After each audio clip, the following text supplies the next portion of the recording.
Hello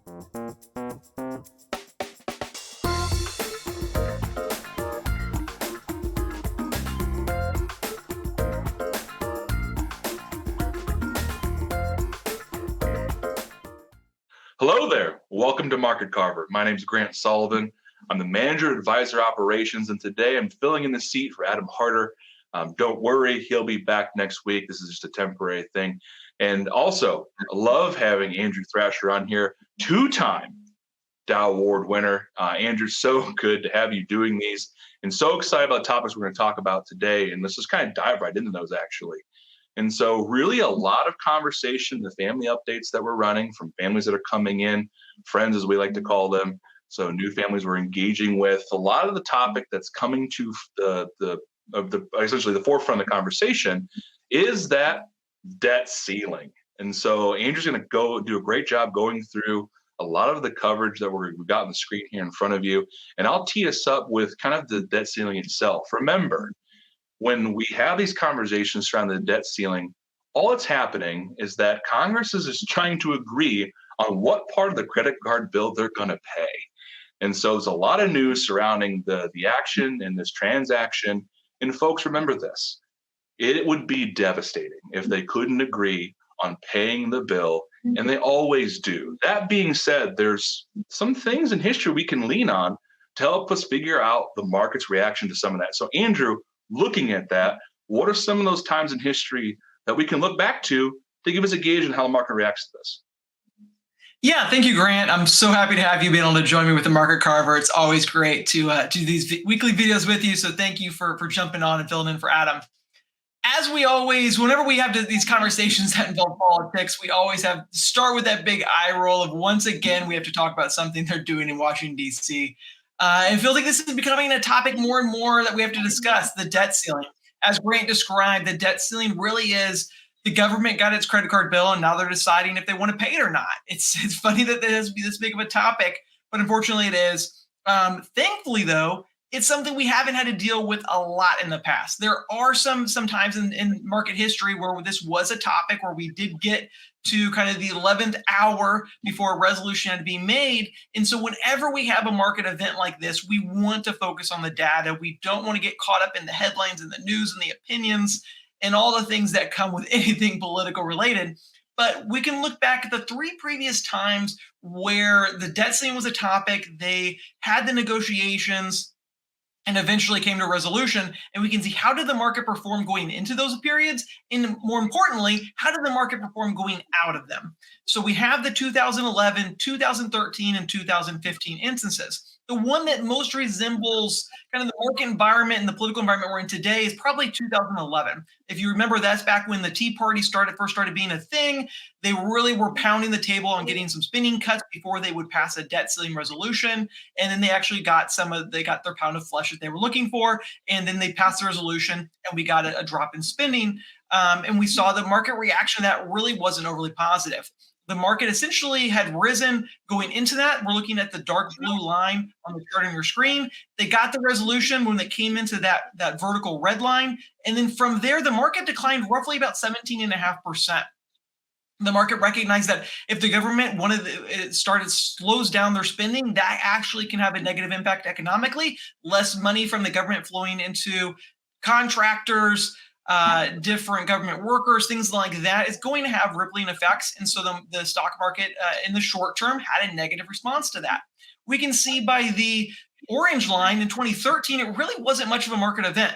We saw the market pretty much saw the resolution and kept moving higher. In 2015, there was a lot more going on in that year, and the market kind of stagnated and then saw a decline later on.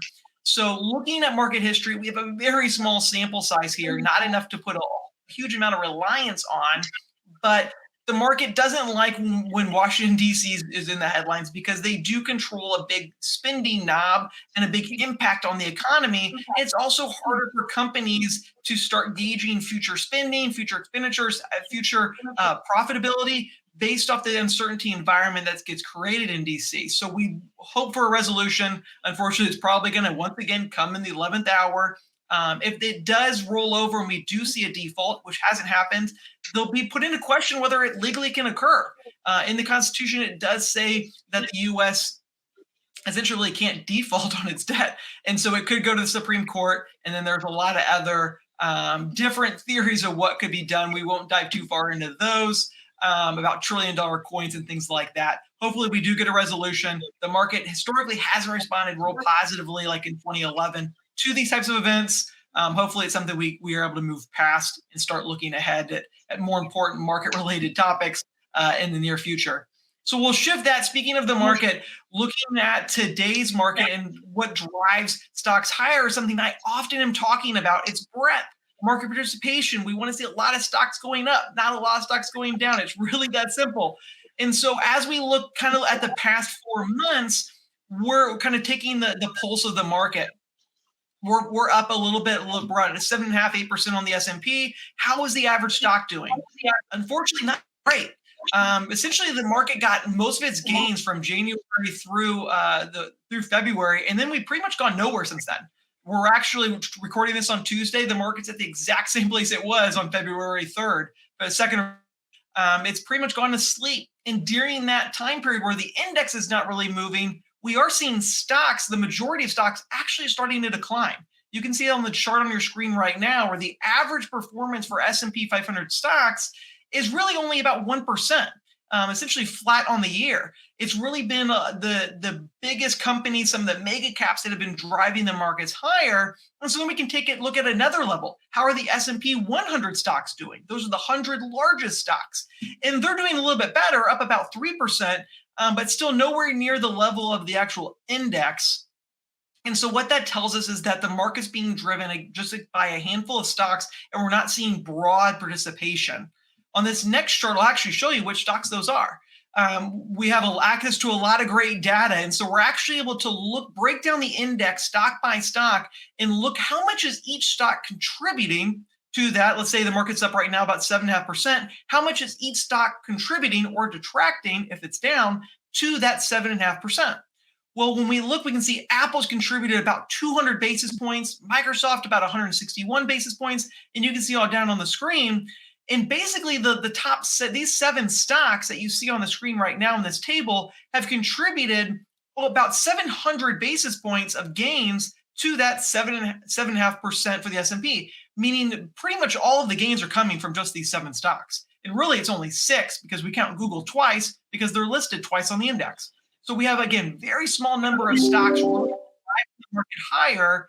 And this is something, is this a condition that can persist for a long period of time? It definitely is. We've seen that happen before. Is this a sign of a healthy market?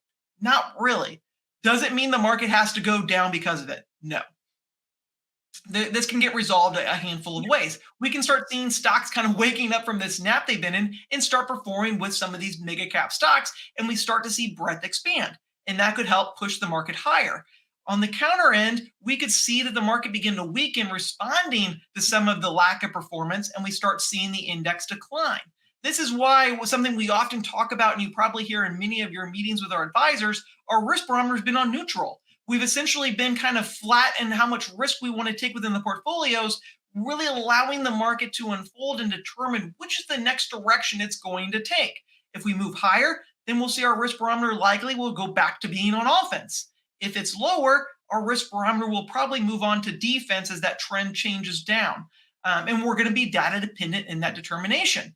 And so until that changes, we're kind of pretty much sitting on our hands right now, so to speak, not wanting to take too much of a biased or overweight, underweight position in the market until we start seeing where things shake out.